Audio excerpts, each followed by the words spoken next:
تھا ان کو کیسے اللہ نے برباد کیا.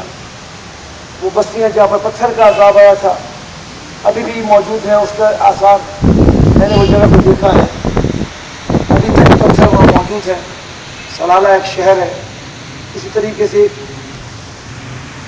یہ حجاز مقدس سے جنوب کی طرف وہ بستی موجود ہے جہاں پر پتھر کی بارش ہوئی تھی. ابھی بھی وہاں شخص کوئی گزر نہیں سکتا، رات ہو یا دن. اور جب زمین کو کھودا جاتا ہے تو بے شمار آثار نکلتے ہیں. اس لاہور شہر میں 7 یا 8 تہذیبیں دفن ہیں. کتنی تہذیبیں بنی اور اللہ کے عذاب سے تباہ ہو گئی، پھر نئی بستیاں اوپر آباد ہوئی. تو یہ عقل والوں کے لیے، ہوش والوں کے لیے بری نشانی ہے. قل لمن ما فی السماوات والارض قل اللہ. تو پوچھئے کہ آسمان زمین کس کے ہے، کس کے قبضے میں ہے؟ سوائے اس کے کہ ایک اللہ، کسی کا اور جواب نہیں ہوگا. لیکن کتب علی نفسہ الرحمہ، اور اس اللہ نے اپنی ذات پر رحمت فرض کر دی. اس نے اپنے اوپر رحمت لازم کر دی ہے. اس کی رحمت نہ ہو تو نہ ماننے والے فوراً عقوبت میں آ جائیں، جب ہم گناہ کریں فوراً پکڑ میں آ جائیں. اس کی رحمت کی وجہ سے اللہ پاک نے ہمارے معاملات کو چلایا ہوا ہے. اور ایک وہ دعا جو نبی پاک صلی اللہ علیہ وسلم نے فرمائی کہ میری امت کو پورے کا پورا گمراہی سے محفوظ فرما لیا جائے اور ان کو عذاب میں دنیا میں ظاہر نہ کیا جائے کس پر عذاب ہے. اگر وہ ظاہر ہو نعوذ باللہ تو ہماری شکلیں مسخ ہوئی نظر آئیں. یجمعنکم الی یوم القیامۃ لا ریب فیہ، اور اس بات میں کوئی شک نہیں کہ اکٹھے کیے جائے گے قیامت میں اسی کے سامنے. الذین خسروا انفسهم فهم لا یؤمنون، اور جنہوں نے اپنے لیے خسارے کا سودا کیا، ایمان نہ لائے، ان کے لیے سوائے افسوس کے اور کوئی چیز باقی نہ رہے گی. سارے مضمون کو احاطہ کیا ہے. من جاء بالحسنۃ فلہ عشر امثالها، کہ جو نیکیاں لائے، جو نیکی کرے، اس کا بدلہ اللہ نے کیا عطا فرمایا؟ 10 گنا. 10 امثالها، جیسی نیکی کرو 10 گنا تو اللہ ضرور عطا فرماتے ہیں. ومن جاء بالسیئۃ، اور اگر کوئی گناہ کر بیٹھے، خطا کر بیٹھے، فلا یجزا، اسے کوئی جزا نہیں، الا مثلها، سوائے اس کے جو اس نے کیا اس کے برابر. وهم لا یظلمون، اور وہ ظلم نہیں فرمانے والا. اس لیے اگر ظالم کو کلیت چھوڑ دیا جائے تو انصاف قائم نہیں ہوگا، تو دنیا میں ہدایت قائم نہیں ہوگی، پھر اچھے اور برے کی تمیز باقی نہ رہے گی. قل ان صلاتی،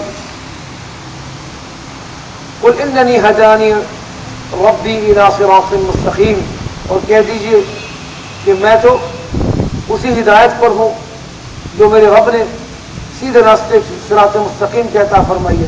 دینا قیما ملت ابراہیم حنیفا، اور وہ دین حنیف جو ابراہیم علیہ السلام کی ملت سے شروع ہوا. یہود نے کہا کہ وہ یہودی ہیں، نعوذ باللہ. نصارا نے کہا کہ وہ عیسائی ہیں. جی، وما کان من المشرکین، لیکن سیدنا ابراہیم واحد اعظم ہے، شرک کا شائبہ نہیں ہو سکتا. قل ان صلاتی، تو کہہ دیجئے میری نماز، ونسکی، اور میری قربانی، ومحیای، اور میری زندگانی، میری زندگی کا ہر معاملہ، ومماتی، اور میرا مرنا، میرا جینا اور مرنا، للہ رب العالمین، اسی ایک اللہ سبحانہ و تعالی جو پالنے والا ہے، پیدا کرنے والا اور چلانے والا ہے تمام جہانوں کا. لا شریک لہ، اور کوئی شریک نہیں اس کا. وبذالک امرت، اور مجھے یہی حکم ملا ہے. کس سے؟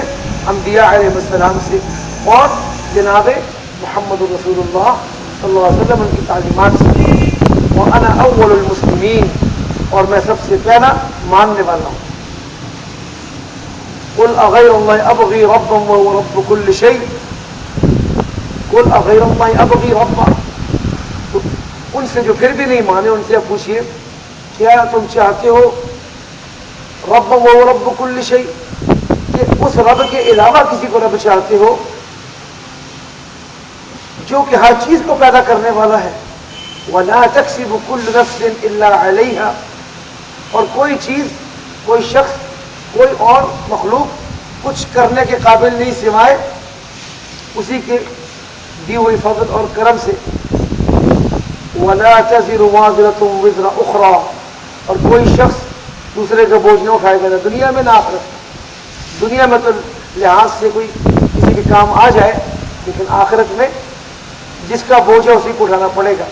تو جس نے گناہ کمایا، اس کے بھائی بند، اس کی اولاد، اس کے والدین اس کے کام نہ آئیں گے.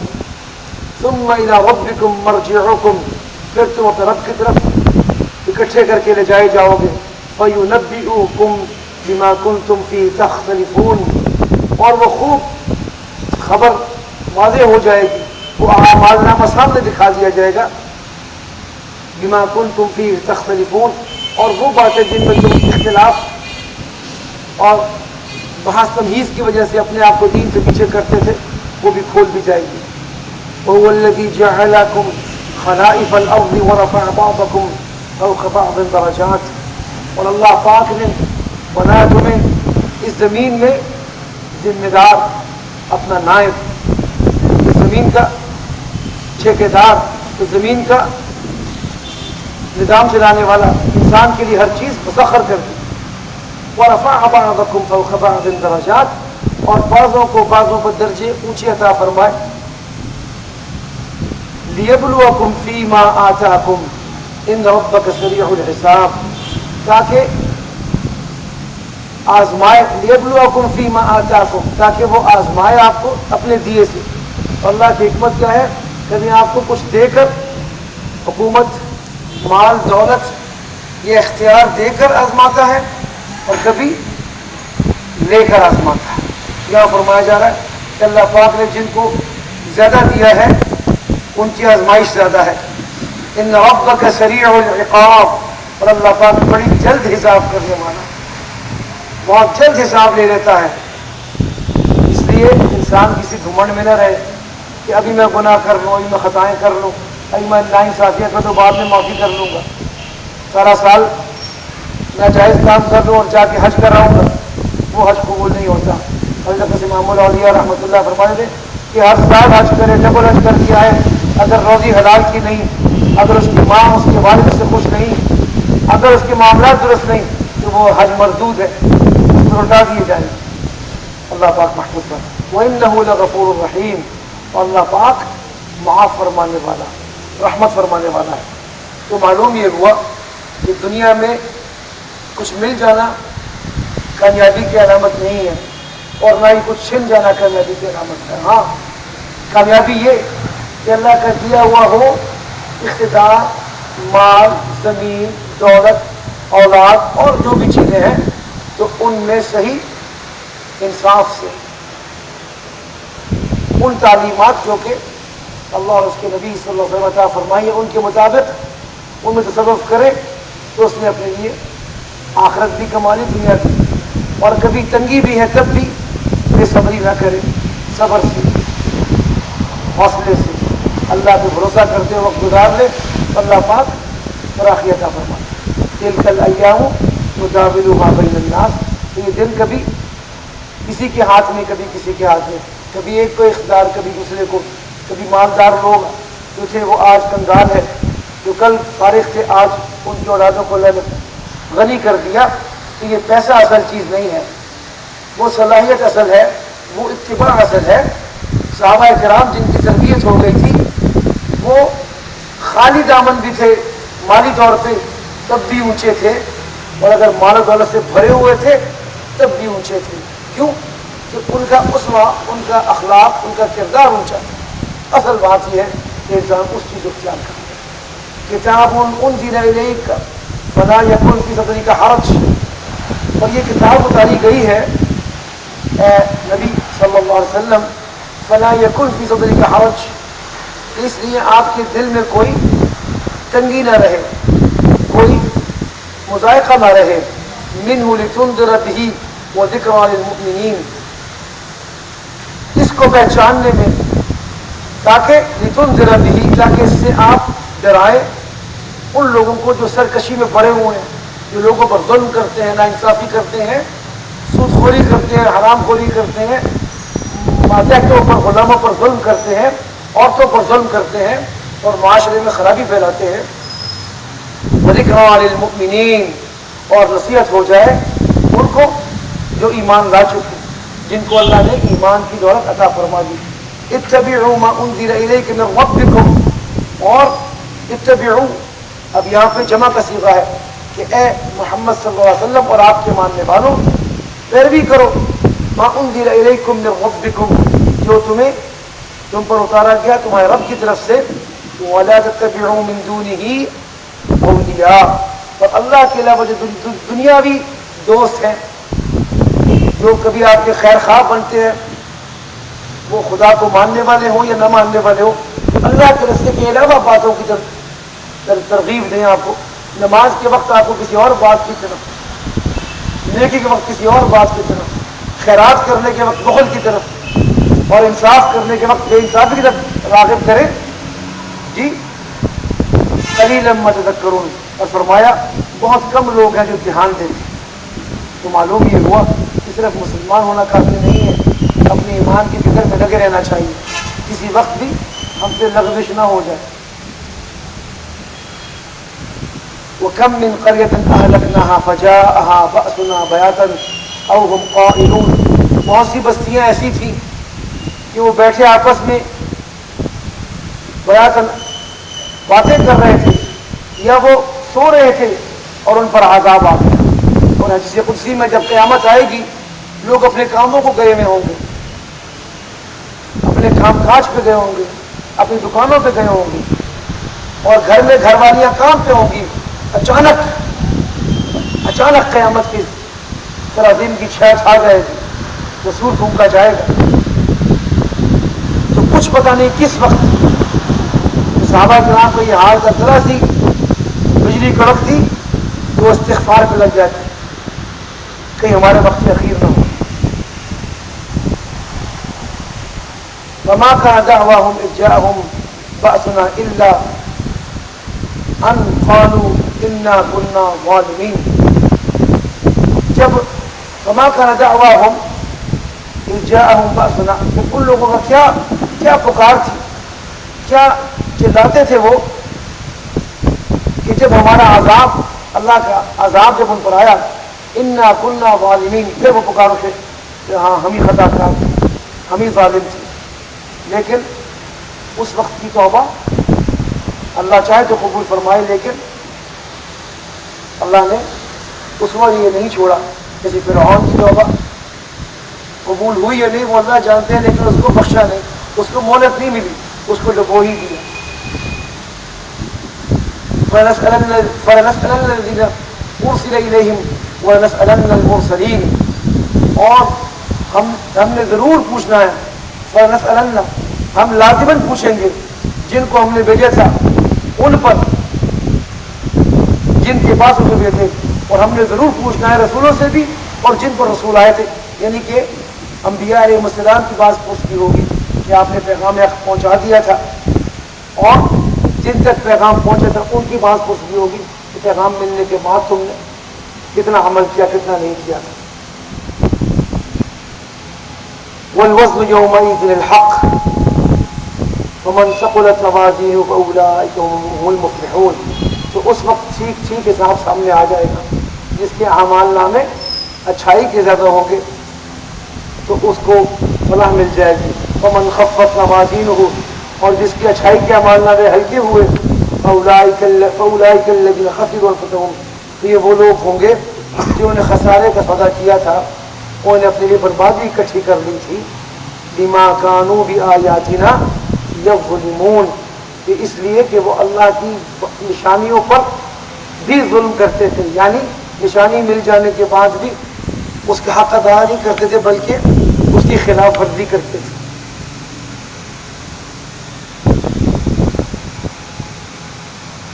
وَلَقَدْ مَكَّنَّاكُمْ فِي الْأَرْضِ وَجَعَلْنَا لَكُمْ فِيهَا مَعَايِشَ، اور ہم نے دنیا میں آپ کو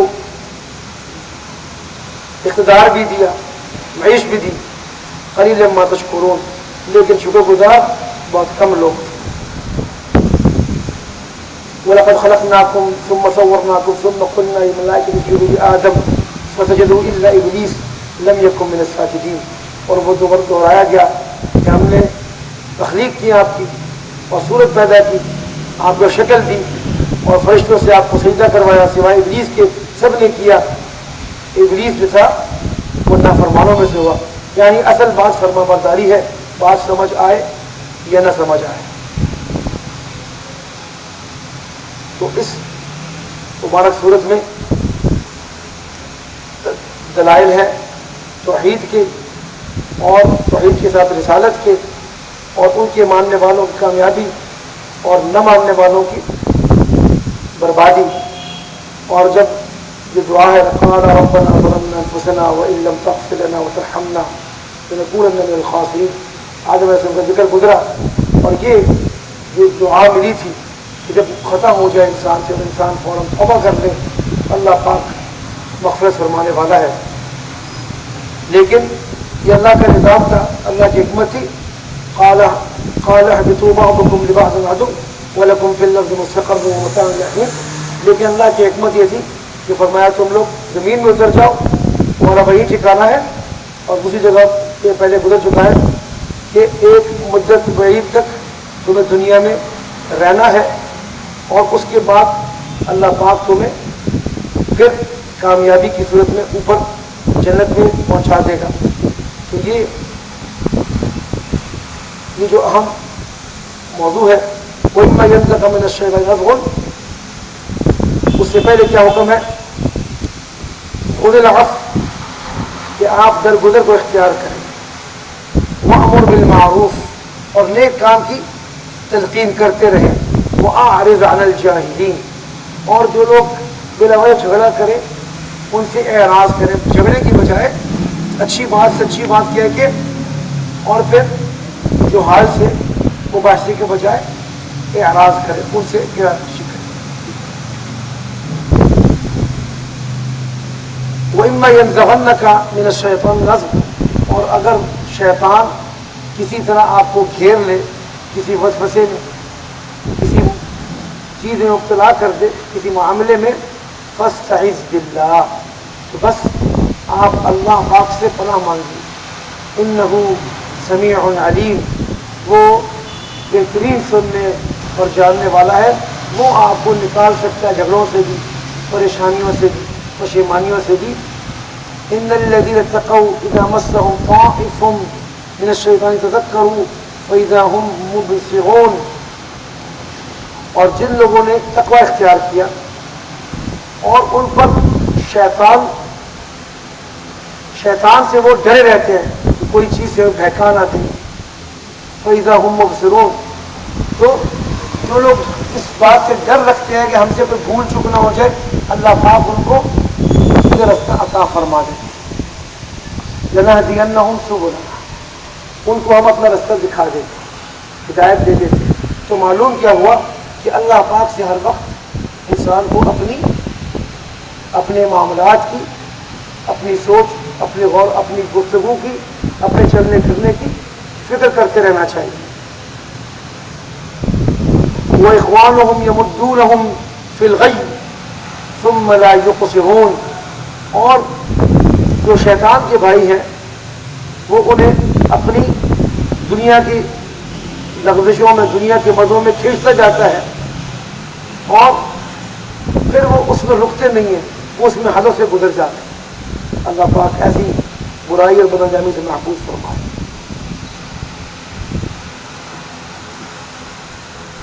وَإِذَا قُرِئَ عَلَيْهِمُ الْقُرْآنُ فَاسْتَمِعُوا لَهُ، جب قرآن پاک پڑھا جائے تو پھر دھیان دے کر پورے دل و دماغ کو حاضر کر کے اس کو سنا جائے. وَأَنصِتُوا لَعَلَّكُمْ أَنصِتُوا، کہ کان لگا کے ہر چیز کو چھوڑ کے تلاوت کو سنا جائے. لَعَلَّكُمْ تُرْحَمُونَ، تاکہ تم پر رحم کیا جائے. اور یہاں سے مسئلہ ہے کہ جب تلاوت ہو رہی ہو تو نماز بھی انسان نفل نہیں پڑھتا. اگر فرض نماز پڑھنے ہوں تو تلاوت کے لیے درخواست کریں کہ اپنی آواز آہستہ کر لیں کہ ہم نماز پڑھیں. تو قرآن پاک کو سننے کا، یہ صرف سننا سماعت کی حد تک نہیں ہے. اور وہ انصتو، اس کو ایسے سننا کہ سن کے پھر سمجھنا، سمجھ کے پھر عمل کرنا۔ وَاذْكُرْ رَبَّكَ فِي نَفْسِكَ، اپنے رب کو اپنے دل کے اندر یاد کیجیے، تضرعا وخیفا، گڑ گڑا کر اور خوف سے، خشیت سے، ڈرتے ہوئے، ودون الجہر من القول، کہ جیسے باتوں میں اونچی آواز ایسے نہیں بلکہ دل میں اور آہستگی میں یاد کیجیے، بالغدو والآصال، شام اور صبح کو، ولا تکن من الغافلین، اس لیے آپ غفلت نہ کریں، غفلت کرنے والوں میں سے نہ ہو جائیے۔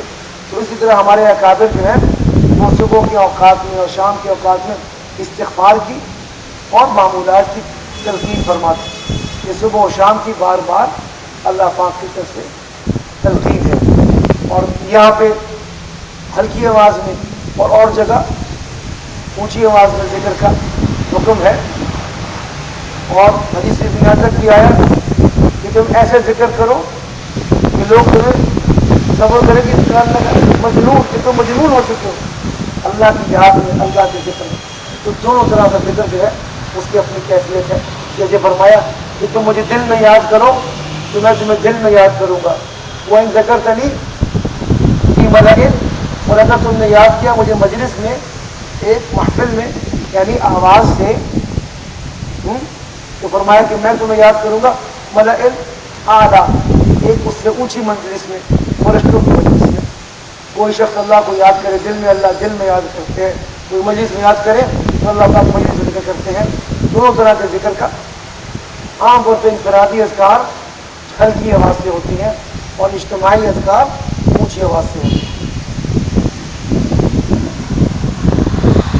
ان الذين عند ربك لا يستكبرون عن عبادته ويسبحونه وله يسجدون، بے شک وہ لوگ جو اللہ کے سامنے استغفار نہیں کرتے، غرور تکبر نہیں کرتے، ويسبحونه، اور اسی کی پاکیزگی بیان کرتے ہیں، وله يسجدون، اور اسی کے ساتھ سجدہ ہوتے ہیں، یہ ان کی تعریف ہے جو انہیں اللہ پاک کرتے ہیں۔ یہ سجدے کی آیت ہے، تو ایک سجدہ اور ہم سب پہ واجب ہے، اللہ نے کرنے کی توفیق عطا فرمائے۔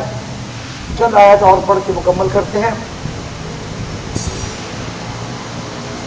جب پوچھا گیا نبی صلی اللہ علیہ وسلم سے بدر کے موقع پر، اب یہ اللہ نے بدر کے معاملات ایسے تھے کہ مسلمانوں کی کوئی تیاری نہیں تھی اور کفار اسلحے سے لیس ہو کے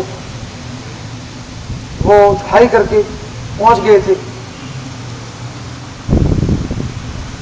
تو مشورہ ہوا، اس میں کئی آراء سامنے تھی، بالآخر نبی پاک صلی اللہ علیہ وسلم کی منشا اور نوجوانوں کی ہمت کے مطابق بدر کے مقام پہ مدینہ طیبہ سے باہر نکل کے کفار کا مقابلہ کرنے، ان کو روکنے کا فیصلہ ہوا۔ یعنی اس آج کے دور میں بھی اگر آپ جائیے بدر کے مقام پہ مدینہ طیبہ سے جو وقت لگتا ہے، اس بے سر و سامانی میں مسلمانوں نے نہ ہتھیار، نہ سواری، نہ تیاری، اور وہاں پہ جا کے بدر کے، جب بدر کے مقام پہ پہنچے تو جو پانی کی جگہ تھی، جو اچھا میدان تھا، وہ کفار نے قبضے میں لے رکھا تھا، لیکن اس کے باوجود بھی نبی پاک صلی اللہ علیہ وسلم نے جس حکمت سے مسلمانوں کو کھڑا کیا اور جس عظیمت سے ایمان والے جم گئے، اللہ نے نصرت بھیجی۔ اس کے بعد جب ہمارے غنیمت ہاتھ آیا تو اس کے بارے میں سوال تھا کہ وہ کس کا ہے، وہ ہراول دستے کا ہے یا فوج کے کمانڈروں کا ہے یا غربا کا ہے یا عمرا کا ہے، کس کا ہے؟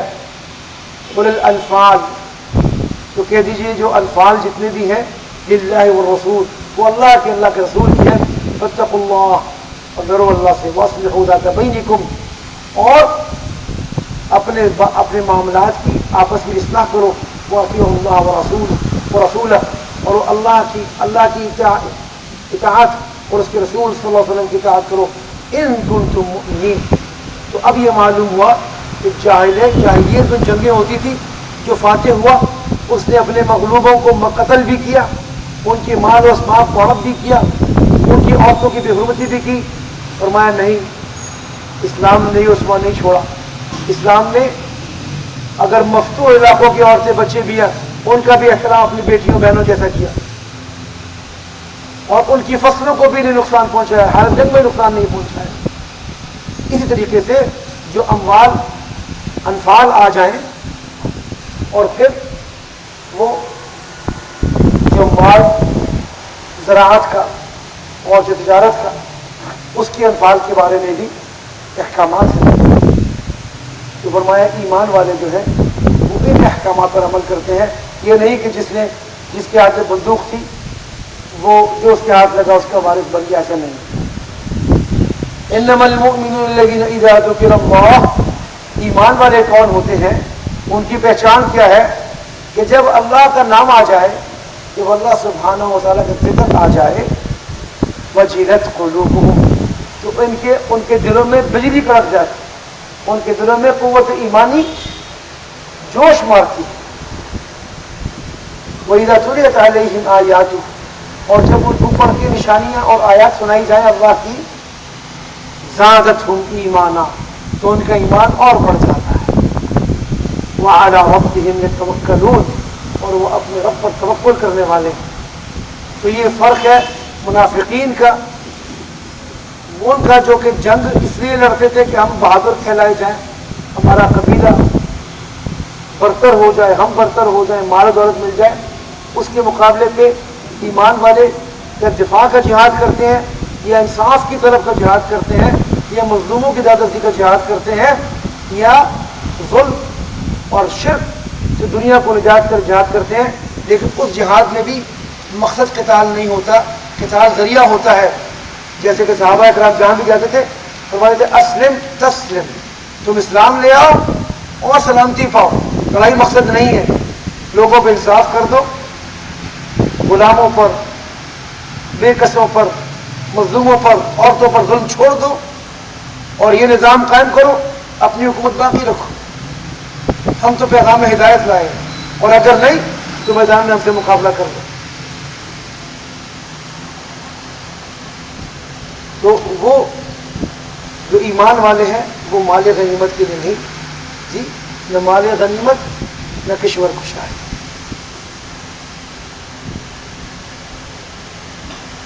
الذین یقیمون الصلاۃ، اور ان کی پہچان کیا ہے کہ وہ نماز قائم کرتے ہیں، ومما رزقناہم ينفقون، اور جو اللہ پاک نے دیا اس میں سے خرچ ضرور کرتے ہیں۔ جو غریب نادار مظلوم مجبور مل جائے، چاہے ان کے پاس 2 پیسے ہوں، 1 پیسے کی مدد کریں، مدد کرتے ہیں۔ اور جن کے دل میں یہ کیفیت نہیں، ان کے پاس بہت زیادہ مال بھی ہو، انہیں خرچ کی ہمت اور توفیق نہیں ہوتی۔ اولئک هم المؤمنون حقا، یہ وہ لوگ ہیں جو کہ ایمان کے دعوے میں سچے ہیں، حقیقت کے مسلمان ہیں۔ لہم درجات عند ربهم ومغفرہ، اور ان کے لیے ان کے رب کی طرف سے درجے ہیں اور مغفرت ہے، ورزق کریم، اور بہت ہی انعام والا، بہت ہی خیر والا رزق اللہ دنیا میں بھی دیں گے، قبر میں بھی دیں گے، برزخ کی زندگی میں بھی اور حشر میں بھی۔ اور جو صرف دنیا کے لیے کرتے ہیں، ان کی لڑائی ہو یا ان کی حکومت ہو، ان میں سوائے دنیا کے اور کوئی چیز ہاتھ نہیں آنے والی۔ آگے احکامات ہیں مسلمانوں کے مختلف غزوات کا، اور کچھ مسائل بھی ہیں۔ جب جنگ میدان بالکل گرم تھا، وما رمیت اذ رمیت ولکن اللہ رمی، جب جنگ شروع ہوئی بدر کی تو نبی پاک صلی اللہ علیہ وسلم مٹی اٹھا کے ان کی طرف پھینکی۔ اس کے بارے میں فرمایا جا رہا ہے کہ جب آپ نے مٹی پھینکی، اذ رمیت، جب پھینکی، ولکن اللہ رمی، ولیکن وہ تو بے شک اللہ نے پھینکی تھی۔ ایسی ہوا چلی کہ کفار کی آنکھیں اور ان کے جانوروں کی آنکھیں جو جا گئی، تو اللہ پاک نے پانسا پلٹ دیا۔ بہرحال یہ مبارک صورت اور اس کے آخر میں